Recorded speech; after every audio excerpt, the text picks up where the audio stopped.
korali Jehova Jire tubatumiye mu giterane twise Imana iratsinze live concert.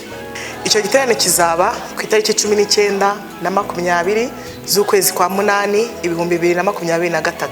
Kizabera mu ntara y'Amajyaruguru mu karere ka Musanze. Imana yaciratsinze